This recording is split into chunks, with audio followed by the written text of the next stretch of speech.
తానెప్పుడు ఎవరిపైనా ఆరోపణలు చేయలేదని Visakha MP MVV Satyanarayana అన్నారు. బహిరంగ చర్చకు సిద్ధంగా ఉన్నానన్నారు. తనపై ఆరోపణలు చేయడం ద్వారా గుర్తింపు పొందాలని వంశీకృష్ణ అనుకుంటున్నారని ఎంవీవీ ఆరోపించారు. వంశీ ఆధారాలు చూపిస్తే బహిరంగ చర్చకు తాను సిద్ధంగా ఉన్నానన్నారు. 2019లో వైసీపీ ఎమ్మెల్యే టికెట్ ఇవ్వకుండా తాను అడ్డుకున్నాననే అనుమానం వంశీకుందని ఆరోపించారు.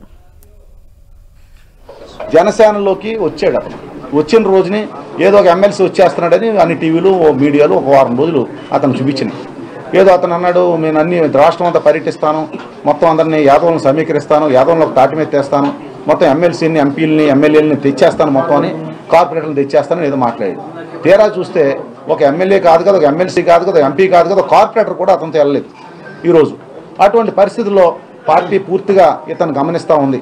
వాళ్ళ పార్టీ ఈడొక వేసినా కొడుకని వాళ్ళకి అర్థమైపోయి ఇప్పుడు ఏదో రకంగా మళ్ళీ పైకి లేక ఎవరి గురించో మాట్లాడితే రాదు కదా, ఒక ఎంపీ గారి గురించి మాట్లాడాలి. మాట్లాడతానికి సబ్జెక్ట్ లేదు, అతనికి సబ్జెక్ట్ లేక వ్యక్తిగత దోషంలోకి వెళ్తా ఉంది. అది పరిస్థితి. 2019లో అతనికి ఎమ్మెల్యే టికెట్ ఇవ్వకుండా అడ్డుకున్నానని అతని ఆలోచన. అది కాదు, నాకేం అవసరం, నేను ఎంపీగా పోటీ చేశాను, ఎంపీగా ఎవరి టికెట్లు ఇస్తే వాళ్ళతో నేను పనిచేస్తాను తప్ప నాకు ఒక ఎమ్మెల్యే టికెట్లు పలానా వాళ్ళకి ఇవ్వమని నాకు చెప్పాలని అవసరం లేదు. ఇంకొక ఫ్యాక్ట్ ఏంటంటే ఆ రోజు నేను అక్రమాని గారి కంటే వంశీకి ఇవ్వమని సీఎం గారిని బతిమలాడాను టికెట్. అంతకుముందు వంశీకృష్ణపై ఎంవీవీ ఫిర్యాదు చేశారు. వంశీకృష్ణ తన ప్రతిష్టకు భంగం కలిగిస్తున్నారని ఆరోపించారు. కొంతకాలంగా వంశీకృష్ణ ఎంవీవీ మధ్య మాటల యుద్ధం జరుగుతోంది.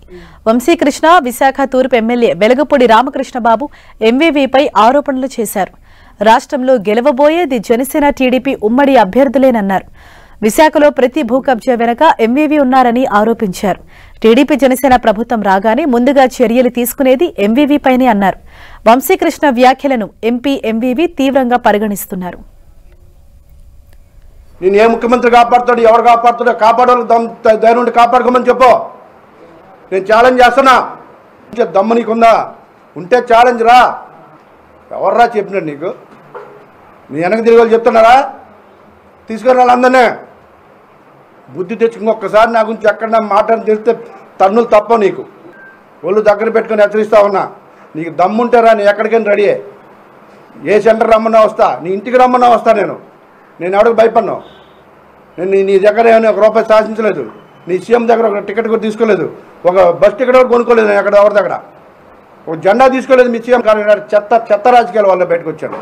ఇలాంటి ఎదవడ వల్ల బయటకు వచ్చాను. పార్టీ జెండా మోసిన కార్యకర్తలకు విలువ లేదు, పార్టీ జెండా మోసిన నాయకులకు